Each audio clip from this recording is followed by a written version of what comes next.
Chapter 6 The Expedition under Narvaez. We must now go a little way back in our story so that what I am about to relate may be clearly understood. Diego Velazquez, the governor of Cuba, knew that we had sent our proctors to His Majesty with all the gold that we had obtained, and that we were not asking his assistance about anything.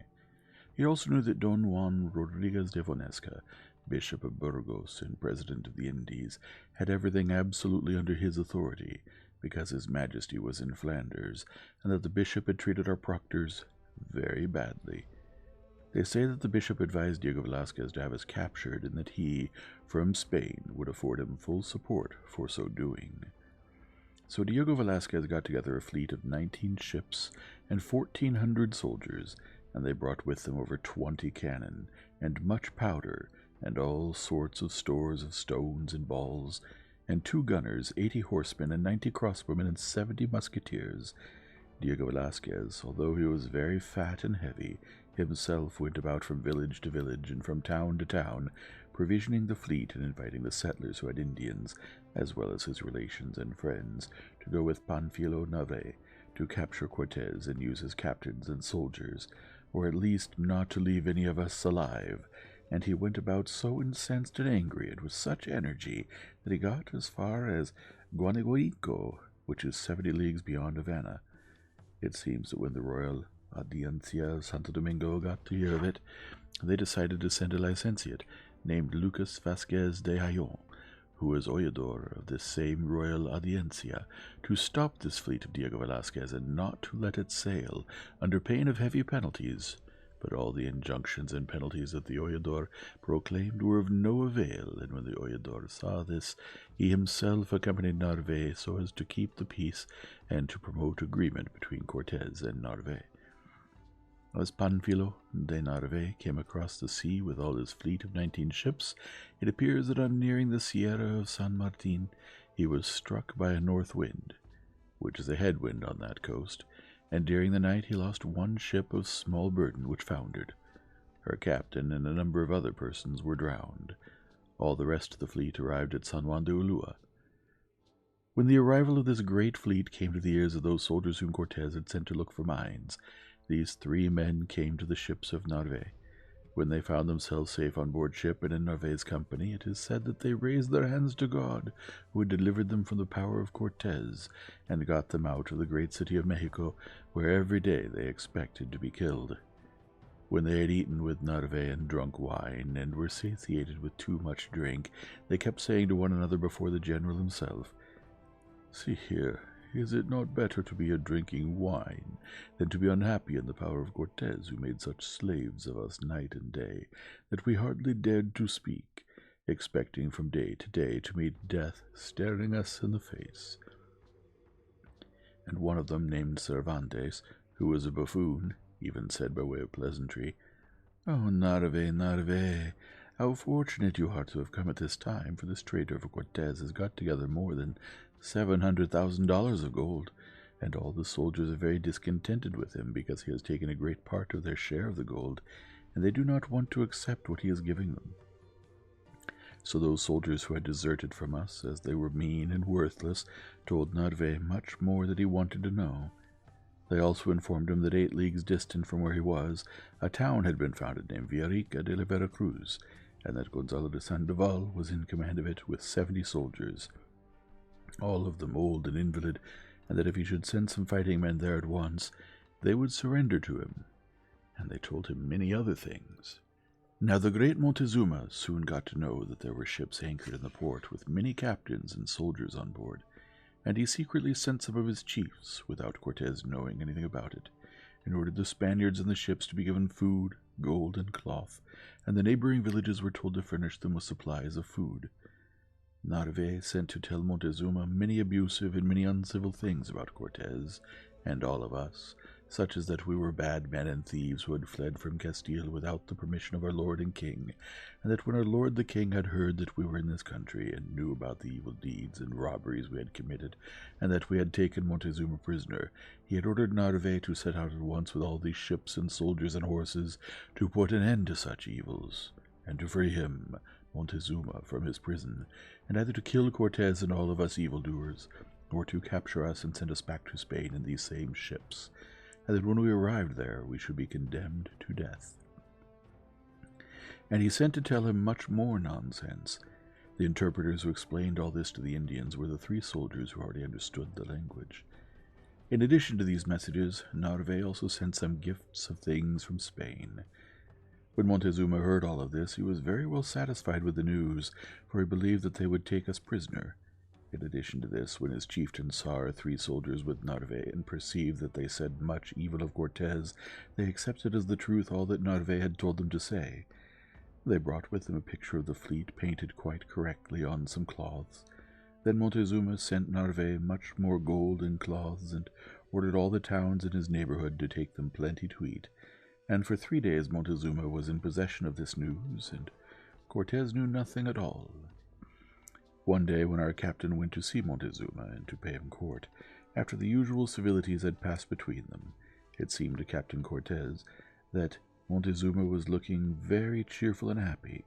and he asked him how he felt, and Montezuma replied that he was better. When Montezuma saw that he came to visit him twice in one day, he was afraid that Cortez knew about the ships, and so as to get ahead of him and to avoid suspicion, he said to him, "Signor Malinche, only just now messengers have come to tell me that at the port where you landed there have arrived 18 more ships, and many people and horses, and they have brought it all to me painted on some cloths. And as you came twice to visit me today, I thought that you must have come to bring me this news. Now you will have no need to build ships, because you did not tell me about it. On the one hand, I was annoyed with you for keeping me in ignorance, and on the other hand, I was delighted at the arrival of your brothers, for now you can all return to Spain, and there need be no further excuse." When Cortez heard about the ships, and saw the picture on the cloth, he rejoiced greatly, and said, "Thank God, who at the right moment provides for us." And we soldiers were so delighted that we could not keep quiet, and the horsemen rode skirmishing round about, and we fired off shots. But Cortez was very thoughtful, for he well understood that that fleet was sent by Diego Velazquez, the governor of Cuba, against him, and against all of us, and, wise man as he was, he said what he felt about it all to us captains and soldiers, and by great gifts of gold to us, and promises to make us rich, he induced us all to stand by him. He did not know who had come in command of the fleet, but we were greatly rejoiced at the news, and at the gold that Cortez had given us by way of gratuity, as if he had taken it from his own property, and not from that which should have been our share. As those 3 scoundrelly soldiers of ours had gone over to Narvaez, and had given him news of all the things that Cortez and all of us had done since we entered New Spain, and had told him that Captain Gonzalo de Sandoval was about 8 leagues distant at Veracruz, and that he had with him 70 settlers, nearly all of them older invalids, Narvaez determined to send to the town a priest named Guevara, who had good address, and another man of considerable importance named Maya, a relation of Diego Velazquez of Cuba, and a notary named Vergara, and 3 witnesses whose names I do not remember. He sent them to give notice to Sandoval to surrender at once to Narvaez, and for this purpose they said that they brought copies of the decrees. It is said that Gonzalo de Sandoval had already received news from some Indians about the ships, and the great number of persons that had come in them, and as he was very much of a man, he always had everything in readiness and his soldiers armed, and as he suspected that the fleet came from Diego Velazquez, and that some of the crew would be sent to that town to take possession of it, and so as not to be hampered by his old and invalid soldiers, he sent them off at once to an Indian town named Papalote, and kept with himself the healthy ones. Sandoval called his soldiers together and impressed on them that if Diego Velazquez or anyone else should come, they must not surrender the town to him, and all the soldiers answered that they would do as he wished. He furthermore ordered a gallows to be set up on a hill.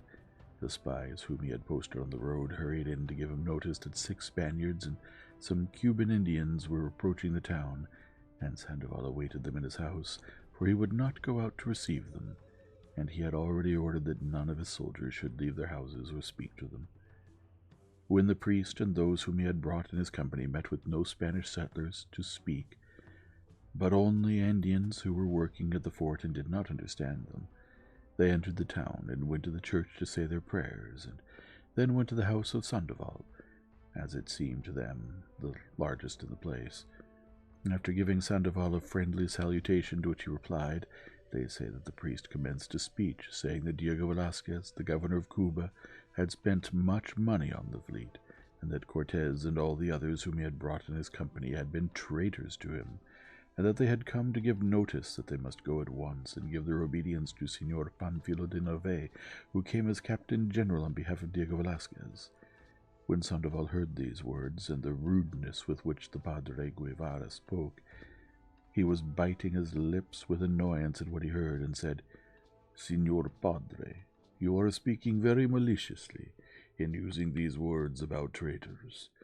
We are here all better servants of His Majesty than Diego Velazquez, but that you are a priest I would chastise you as you deserve for your bad manners. Be off with you and go to Mexico, where you will find Cortez, who is Captain General and Chief Justice of this New Spain, and he will give you your answer. Here you need say no more." Then the priest, in a blustering way, told the notary named Vergara, whom he had brought with him, to take out at once the decrees that he carried in his bosom to notify Sandoval and the settlers who were with him. But Sandoval told the notary that he should not read a single paper, that he did not care whether they were decrees or any other documents. While they were disputing, the notary began to take out from his bosom the documents he had brought, and Sandoval said to him, "Look here, Vergara, I have already told you I had not to read any papers here, but to go to Mexico, and I promise you that if you do read them, I will have you given 100 lashes, for we do not know whether you are king's notary or not. Show us your title, and if you have got that, read it, nor do we know if these decrees are the originals or copies of other documents." The priest, who was a very haughty man, exclaimed, "How are you dealing with these traitors? Bring out the decrees and notify them." And he said this with much anger. When Sandoval heard that expression, he told him that he lied like a vile priest, and at once ordered his soldiers to take them all prisoner to Mexico. He had hardly uttered the words when a number of the Indians who were at work at the fort snatched them up in net hammocks like sinful souls and carried them off on their backs, and in 4 days arrived with them close to Mexico, where they traveled day and night with relays of Indians. They were indeed frightened when they saw so many cities and large towns, and food was brought to them. One party dropped them and another carried them on their way, and it is said that they were wondering whether it was all witchcraft or a dream. Sandoval wrote in haste to Cortez to tell him who was captain of the fleet, and all that had happened. As soon as Cortez knew that the prisoners were close to Mexico, he sent out horses for the 3 principal persons and ordered them at once to be released from their confinement, and wrote to them that he regretted that Sandoval should have treated them so disrespectfully, as he would have wished to do them much honor. And when they arrived at Mexico, he went out to meet them, and brought them very honorably into the city. When the priest and his companions saw how great a city was Mexico, and the wealth of gold that we possessed, and the many other cities in the waters of the lake, and all us captains and soldiers, and the frank open-heartedness of Cortez, they were amazed, and by the end of the 2 days they stayed with us. Cortez had talked to them in such a way with promises and flattery, and even by greasing their palms with lingots and jewels of gold, that when we sent them back to their Narvaez with food for the road, although they had set out as fierce lions, they returned thoroughly tamed, and offered themselves to Cortez as his servants. So when they returned to Cempoala to report to their captain, they began to persuade all the camp of Narvaez to come over to our side. As Cortez exercised great care and forethought, and no matter escaped him that he did not try and put right, and as I have often said before, he had trustworthy and good captains and soldiers, who, besides being very valiant, gave him good advice, it was agreed to by all of us that he should at once write and send the letters by Indians post-haste to Narvaez, before the priest Guevara could arrive, and should tell Narvaez with friendly expressions and promises which we were one and all made him, that we would do what his honor should command, but that we begged him as a favor not to create a disturbance in the land, or to allow the Indians to see any division among us, This promise was made because we who formed the party of Cortez were only a few soldiers in comparison with those whom Narvaez had brought, and in order to gain his goodwill and to see how he would act. So we offered ourselves as his servants, while at the same time, beneath all these good words, we did not neglect any chances to look for friends among the captains of Narvaez, for the Padre Guevara and the notary Vergara had told Cortez that Narvaez was not much liked by his captains, and advised us to send them some slabs and chains of gold for gifts break rocks. Cortez wrote to them that he and all his companions were rejoiced at their arrival at the port, and as they were old friends, he begged Narvaez to do nothing towards the release of Montezuma, who was a prisoner, or to cause a rising in the city, for it would involve the destruction of himself and his men as well as all our lives on account of the great power that Montezuma wielded. That he stated this because Montezuma was very much excited, and all the city was in revolt on account of the messages that had been sent to him. That he, Cortez, thought and felt certain that things expressed in such a way and at such a time could never have come from the mouth of such a wise and valiant man as Narvaez, but were such things as Cervantes the jester and the soldiers he had with him might say. Beside other words that were written in his letter, he placed his person and his property at the disposal of Narvaez, and said that he would do whatever Narvaez might command. Cortez also wrote to the secretary, André de Duero, and to the oidor, Lucas Vasquez de Ayllon, and he secretly ordered the oidor to be given ingots and chains of gold. Then he begged the Padre de la Merced to follow the letters to the camp of Narvaez without delay, and he gave him more golden chains and ingots and some very valuable jewels to give to his friends there. So the first letter which Cortez wrote and sent by the Indians arrived before the Padre Guevara, and Narvaez went about showing it to his captains and jeering at it, and even at us. It is said that one of the captains whom Narvaez had brought with him, named Salvatierra, who had come as Viador, raised a clamor when he heard it, reproving Narvaez for reading such a letter from a traitor like Cortez, and saying that he ought to proceed against us at once, and not leave one of us alive, and he swore that he would roast Cortez' ears and eat one of them, and other such ribaldry. So Narvaez would not answer the letter, nor consider us worth a snap of the fingers. Just at that time, the priest Guevara and his companions arrived in camp, and told Narvaez that Cortez was a very excellent gentleman and a faithful servant of the king, and he told him of the great power of Mexico and of the many cities he had seen on the way, and that they understood that Cortez wished to serve him and do all that he ordered, and it would be a good thing if, peaceably and without disturbance, an agreement should be come to between them. He added that Señor Narvaez should consider that all New Spain lay before him, and he could take the people he had brought with him wherever he chose, and leave the other provinces to Cortez, for there were territories and to spare where one might settle.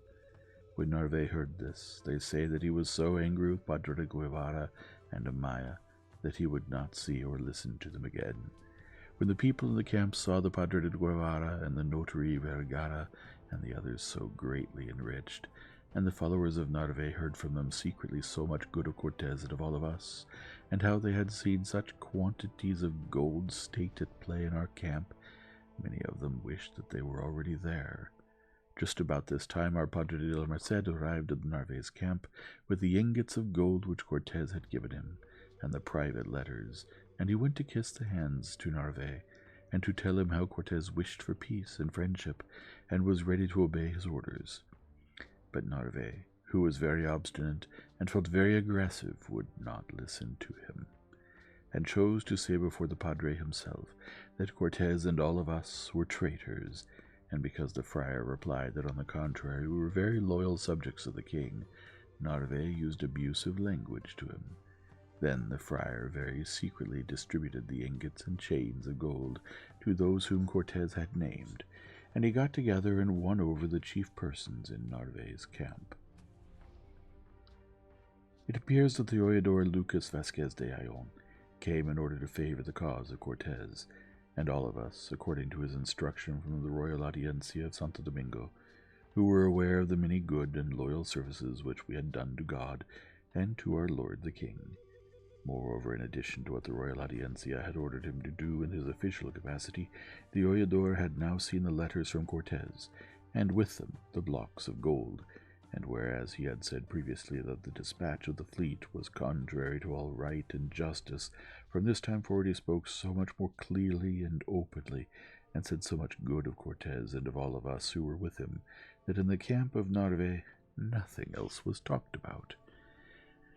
In addition to this, it was seen that in Narvaez there was nothing but the utmost stinginess, for he took for himself all the gold and cloths which Montezuma had sent them, and did not give a scrap of it either to a captain or a soldier. On the contrary, he said very loudly to his steward, with a haughty voice, "See to it that not a mantle be missing, for they have all been noted down." As they knew him to be so mean, and heard what I have already said about Cortez, and how we who were with him were very generous, his entire camp was more than half mutinous. Narvaez thought that Oyador was at the bottom of it, and was sowing discord. Beside this, when Montezuma sent them food which the caterer or steward of Narvaez distributed, he did it without paying the attention to the Oyador or his servants that he should have done, and there was some irritation and uproar about it in the camp. Then, owing to the advice given him by Salvatierra and others, and above all trusting in the great support that he had received from the Bishop of Burgos, Narvaez had the daring to seize the king's Oyador and some of his servants and his clerk, and put them on board ship and send them as prisoners to Spain or to the island of Cuba. Also because a gentleman named Oblanca, a learned man, said that Cortez was a very good servant of the king, and it seemed to him wrong to call us traitors, Narvaez ordered him to be imprisoned. As Gonzalo de Oblanca was a very high-bred nobleman, he fretted himself to death within 4 days. Narvaez also made prisoners of 2 other soldiers, whom he had brought in his ship, who knew and spoke well of Cortez. The Oyador, whom they were carrying as a prisoner to Castile, spoke kindly to the captain and pilot and master who had charge of him on board the ship, but at the same time he frightened them by saying that when they arrived in Spain, that instead of paying them for what they had done, his majesty would order them to be hanged. When they heard these words, they told him that if he would pay them for their trouble, they would take him to Santo Domingo, and so they changed their course from what Narvaez had ordered, and arrived and disembarked at the island of Santo Domingo. When the Royal Audiencia heard the story of La Licenciate Lucas Vasquez de Leon, and took into consideration the great disrespect and effrontery that had been shown, that they felt it deeply, and were so much annoyed that they at once wrote to Castile to His Majesty's Royal Council. Then certain soldiers, friends, and relations of the older Vasquez de Leon, seeing that Narvaez had committed that great disrespect and irregularity against an Oyador of His Majesty, agreed to flee from the sand dunes to the town where Captain Sandoval was stationed. Sandoval treated them with much honor, and learnt from them all that I have here related. As soon as Narvaez had sent away the Oyador as a prisoner, he at once proceeded with all his baggage and supplies, and munitions of war, to form a camp in the town of Sempoala, which at that time had a large population. And the first thing that he did was to take by force from the frat cacique all the mantles and cloths and gold which Cortez had given into his charge before he left for Tlaxcala, and he also took the Indian women whom the caciques of that town had given us, who had been left in the houses of their parents because they were daughters of chieftains and too delicate to go to war. When he did this, the fat cacique said many times to Narvaez that he must not touch any of the things that Cortez had left in his charge, for if Cortez knew anything had been taken, he would charge for it. He also complained to Narvaez himself of the many evil deeds and robberies that his people committed in the town, and told him that when Malinche was there with his people, they had not taken a single thing from them, and that he was very good and just, and that Narvaez should at once give him back his Indian women, and gold, and mantles, for if he did not, he would send and complain to Malinche. When they heard that, they made fun of what he said, and the Veedor, Salvatierra, who was the one who boasted most, said to his friends and to Narvaez himself, "Don't you hear what a fright all these caciques are in of this, the non-entity of a Cortez?" Let us go on and say that Cortez promptly took counsel with our captains, and all of us whom he knew to be his faithful followers, and whom he was accustomed to call in council on such important matters as this. And it was decided by us all that at once, without waiting for any more letters from other information, we should fall upon Narvaez, and that Pedro de Alvarado should remain in Mexico to take charge of Montezuma, with all the soldiers who were not inclined to go on that expedition, so that all those persons whom he suspected of being friends to Diego Velazquez could be left behind. Just about that time, Cortez had sent to Tlaxcala for a large supply of maize, for there had been a bad seed time in the Mexican territory from want of rain, and we were in want of maize, for there was a great need of it. So they brought the maize and fowls and other food, and we left it with Pedro de Alvarado, and we even made some barricades and fortifications for him, and some mounted bronze cannon, and we left with him all the powder we possessed and 14 musketeers, 80 crossbowmen, and 5 horses, and we left with him all 80 soldiers. When, as usual, Cortez and the great Montezuma were conversing, Montezuma said to Cortez, "Senor Malinche, I notice that all your captains and soldiers are agitated, and I have also observed that you only come to see me now and then, and Ortegui the page tells me that you intend to go against those, your brothers, who have come in the ships, and to leave Tonatiuh here to guard me. Do me the favor to tell me if there is anything I can do to assist you, for I will do it with the greatest goodwill. Moreover, Senor Malinche, I do not wish any calamity to befall you, for you have very few Teules with you, and those who have now come are 5 times as numerous, and they say that they are Christians like yourselves, and vassals and subjects of your emperor, and they possess images, and set up crosses, and say Mass, and say and announce that you are persons who have fled from your king, and that they have come to capture and kill you. I do not understand it at all, so take care what you are doing." Cortez answered with a pretense of lightheartedness, and said through Doña Marina, who was always with him during all these conversations, that she should inform him that if he had not come to tell him all about it, it was because he loved him very much and did not wish to grieve him by her departure, and this was why he had postponed telling him, for he felt certain that Montezuma was well disposed towards him. That regarding what he said to us all, as being vassals of our great emperor, it was true. Also that they were Christians as we were, but as to what they said about our fleeing from our lord the king, that it was not so, for our king had sent us to see him and tell him all that had been said and done in his royal name. As for what he said about their bringing many soldiers and 90 horses and many cannon and powder, and our being few in number, and that they had come to kill us all, and take us prisoners, that our Lord Jesus Christ, in whom we believe, and our Lady, Santa Marina, our Blessed Mother, would give more strength to us than to them, for they were bad people, and had come with a bad purpose.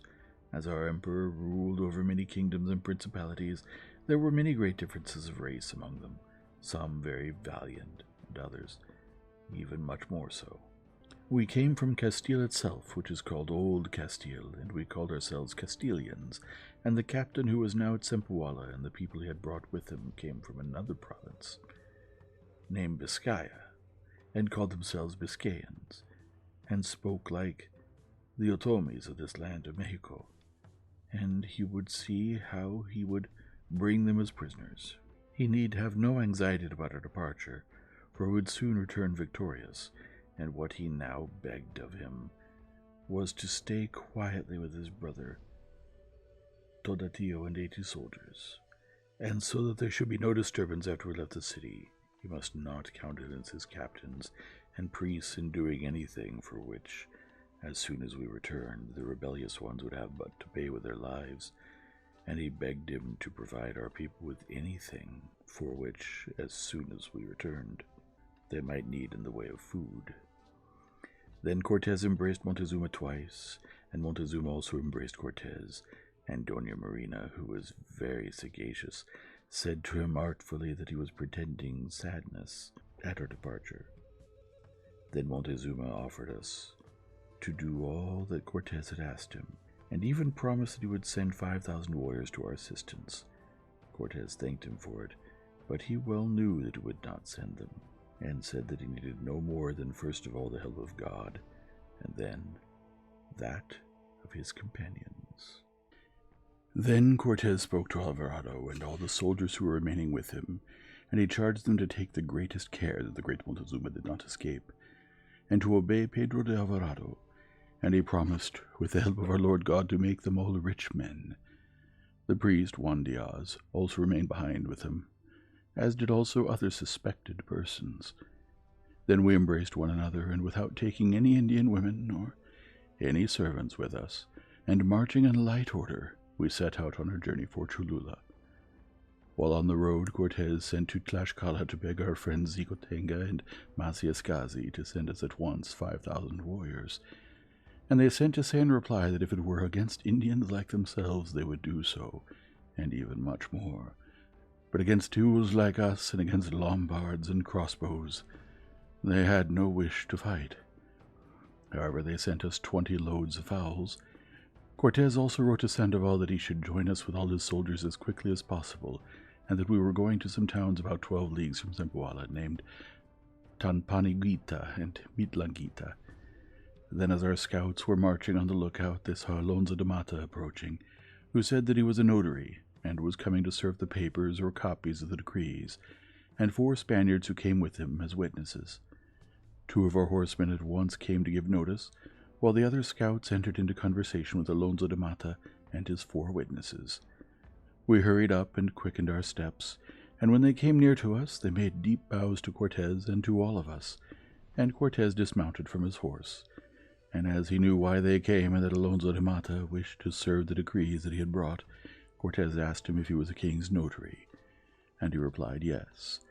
Then he ordered him at once to exhibit his title, and if he had brought it, that he should read the messages, and he, Cortez, would do what he should consider would be to the service of God and of his majesty. That if he had not brought his title, he should not read those documents, also that he, Cortez, must see the originals of the documents signed by his majesty. So Mata, who was somewhat confused and timid, for he was not a king's notary, and those who had come with him did not know what to say. Cortez ordered them to be given food, for we were making a halt there, and he told them that we were going to some town named Tampaniguita, near the camp of Señor Narvaez, and that there he would be able to proclaim what his captain might direct. Cortez was so tolerant that he never said a hard word about Narvaez, and he spoke privately with them, and took their hands, and gave them gold, and soon afterwards they went back to their Narvaez, speaking well of Cortez and of all of us. As many of our soldiers at that time, out of ostentation, had jewels of gold on their arms, and golden shades and collars round their necks, and these men who came to serve the decrees saw them. They told wonderful stories of us in Zempoala, and there were many of the principal people in the camp of Narvaez who wanted to come and make peace, and negotiate with Cortez, because they saw that we were all rich. So we arrived at Tampaniguita, and the next day Captain Sandoval came with his soldiers, numbering about 60, for he had left behind all the old men and the invalids in a town named Papalote, belonging to our Indian allies, so that they could be provided with food. There also came with him the 5 soldiers who were friends and relations of the licentiate Lucas Vasquez de Ayllon, who had fled from the camp of Narvaez, and came to kiss hands to Cortez, by whom they were all very well and gladly received. Sandoval told Cortez that he had sent 2 soldiers disguised as Indians with Indians' clothes to the camp of Narvaez, and Sandoval said that as they were dark-complexioned men, they did not look like Spaniards, but like real Indians, and each one carried a load of plums on his back, for this was the plum season. This happened when Narvaez was still at the sand dunes, and before they had moved to the town of Zempoala, and they went to the hut of the fierce Salvatierra, who gave them a string of yellow beads for the plums, and when they had sold the plums, Salvatierra, believing them to be Indians, sent them to bring grass for his horse from the banks of a stream that ran nearby the ranches. So they went and brought several loads of grass, and as it was about the hour of Ave Maria, when they returned with the grass, they squatted down on their heels like Indians in the hut until night fell, and they kept their eyes and ears open to what some of the soldiers of Narvaez were saying, who had come to pay their respects, and to keep company with Salvatierra. They reported that Salvatierra said to them, "Oh, what a lucky moment we have come, for this traitor Cortez has collected more than $700,000 of gold, so we shall all be rich, and his captains and soldiers whom he has with him can hardly be less rich, for they possess much gold." And they went on with their conversation. When it was quite dark, our two soldiers silently crept out of the hut to where Salvatierra kept his horse, and as the bridle and saddle were close by, they saddled and bridled the animal, and jumped on its back and rode off towards the town. And on the way they came upon another horse hobbled near the stream, and they took that also. Cortez asked Sandoval where these horses were, and he replied that he had left them at the town of Papalote, where he had placed the invalids. The road by which he and his companions had come was impassable by horses, for it was very rough and crossed high mountains, and he had come that way so as not to fall in with any of the soldiers of Narvaez. When Cortez heard of the capture of Salvatierra's horse, he was perfectly delighted, and said, "Now he will brag all the more, since he finds it missing." When Salvatierra woke up to find that the two Indians who had brought the plums for sale were missing, and could not find his horse or his saddle or his bridle, he said things that raised a laugh at his expense, for he soon found out that they were some of Cortez's Spaniards who had carried off his horse, and from that time on they kept watch. As we had now all got together in that town, we agreed that another letter should be written to Narvaez, to be carried by the Padre de la Merced, which, after an expression of respect and the utmost politeness, was more or less to the following effect: that we had rejoiced at his arrival, and had believed that with his magnanimous character we should do great service to our Lord God and to his Majesty, but that he had replied to us nothing whatever. On the other hand, he had called us, who were loyal servants of his Majesty, traitors, and had stirred up trouble throughout the land by the messages he had sent to Montezuma, that Cortez had sent to beg him to choose whatever province he might prefer wherein to settle with his people, or that he should advance, and we would go to the other territory, and would undertake what it was the duty of faithful servants of his Majesty to accomplish. We had also begged as a favor that if he had brought any decrees from his Majesty, that he would send the originals to us, so that we might examine them to see whether they had the royal signature, and what orders they contained, so that with our breasts bowing before them on the ground we might at once obey them. However, he would do neither one thing nor the other, but merely used abusive language to us, and stirred up the country against us, that we begged and entreated him to send within 3 days, and proclaim his Majesty's notary the decrees he had brought, and we would obey; that if he had not brought the decrees and wished to return to Cuba, he had better return, and not disturb the country any more with threats, for if he made any more trouble, we would come against him and arrest him and send him a prisoner to our lord the king, because without the royal permission he had come to make war on us and disturb all the cities, and all the evils and deaths and burnings and losses that might thereon happen would be on his own responsibility, and not on ours. That he, Cortez wrote, and sent this letter now by hand, for no king's notary dared to go to Narvaez to proclaim it, for fear of being treated with as great disrespect as that which Narvaez had treated the Oidor of his Majesty. Where was there even seen such audacity as to send him away a prisoner? In addition to what he had already said, he, Cortez, felt bound in duty to the honor and justice of our king to punish that great disrespect and crime, and as Captain General and Chief Justice of New Spain, which offices he held, he summoned and cited him on this charge and accused him, as in justice bound, for the crime in which he was involved was that of lesa majestatis, and that he called God to witness what he now said. Cortez also sent to tell Narvaez that he must at once return to the fat cacique the mantles and cloth and jewels of gold which he had taken from him by force, and also the daughters of the chieftains who had been given to us by their parents, and that he must order his soldiers not to rob the Indians of that town, nor of any other. After the usual expressions of courtesy, Cortez placed his signature, as did our captains and some of the soldiers, and I added mine. There accompanied the friar a soldier named Bartolome de Usagre, because he was a brother of the artilleryman Usagre, who had charge of the artillery of Narvaez. I will not waste further words on repeating how the fraile de la Merced reached the camp of Narvaez, for he did what Cortez ordered, which was to call together certain gentlemen followers of Narvaez, and the gunners Rodrigo Martin and Usagre. So as to be sure of attracting Usagre, his brother carried some gold ingots which he secretly gave to him. In the same manner the friar distributed the gold as Cortez had commanded him, and told Andre de Duero to come to our camp soon to meet Cortez. In addition to this, the friar went to see Narvaez and speak to him, and pretend to be his most humble servant. While this was going on, the partisans of Narvaez were very suspicious of what our friar was about, and advised Narvaez to seize him at once, and this he was willing to do. When Andre de Duero heard of it, he went to Narvaez and said to him that he had been told that he wished to arrest the fraile de la Merced, who was the messenger and ambassador from Cortez. And although some suspicions might be entertained that the friar was saying things in favor of Cortez, it would not be wise to arrest him, for it had been clearly shown what great honors and gifts Cortez bestowed on all the adherents of Narvaez who went to visit him, that the friar had spoken to him, Andre de Duero, as soon as he had arrived, and given him to understand his desire that he himself and other gentlemen from Cortez's camp should come to give Narvaez a reception, and that they should all be friends.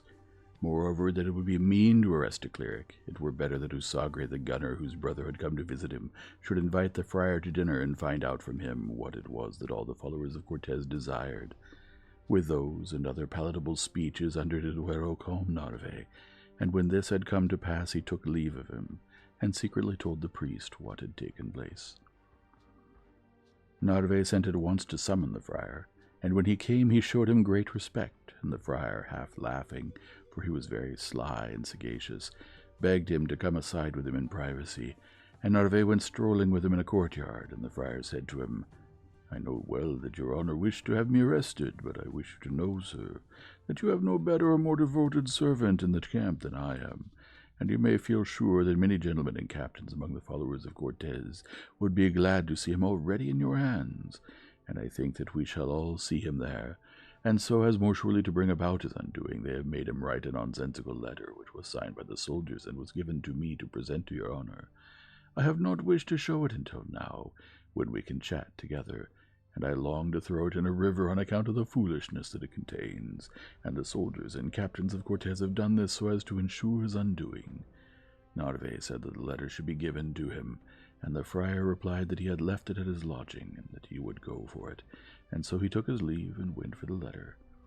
Meanwhile, the blustering Salvatierra came to the quarters of Narvaez. The friar quickly called Duero to go at once to the house of Narvaez for the presentation of the letter, for Duero and others among the captains who had shown themselves favorable to Cortez knew all about it, as the friar carried it about with him,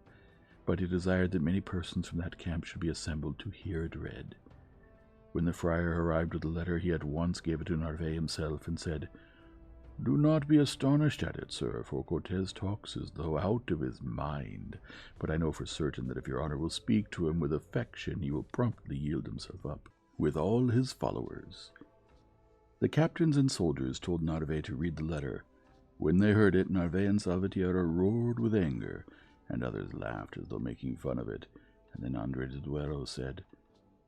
"Now I do not see how this can be, and I do not understand it, for this cleric has told me that Cortez and all the rest would yield to your honor, and now he writes these ravings." Then one Agustin Bermudez, who was captain and chief constable of the camp of Narvaez, ably helped Duero and said, "I certainly learnt from this friar of the Order of Mercy, in strict privacy, that if we were to send good mediators, that Cortez himself would come to visit your honor in order to give himself up with his soldiers, and it will be a good thing to send to his camp, which is not far off, the Signor Veedor Salvatierra and the Signor Andre de Duero, and I will go with them." This he said purposely to see what Salvatierra would say. Narvaez at once said that Andre de Duero and Salvatierra should go, but Salvatierra answered that he was indisposed, and that he should not go to see a traitor. The friar said to him, "Signor Veedor, it is good to have moderation, for it is certain that you will have him a prisoner before many days." As soon as the departure of Andre de Duero was agreed upon, it seems that, in strict secrecy, Narvaez planned with Duero himself and 3 other captains that he should arrange with Cortez for an interview at some farms and Indian houses which stood between the camp of Narvaez and ours, and that there an arrangement would be come to as to where we should go with Cortez to settle, and where boundaries should be drawn, and that during the interviews he, Narvaez, would arrest Cortez, and to this effect Narvaez had already bespoken 20 soldiers who were his friends. The friar knew about this at once, and so did Andre de Duero, and they informed Cortez of everything.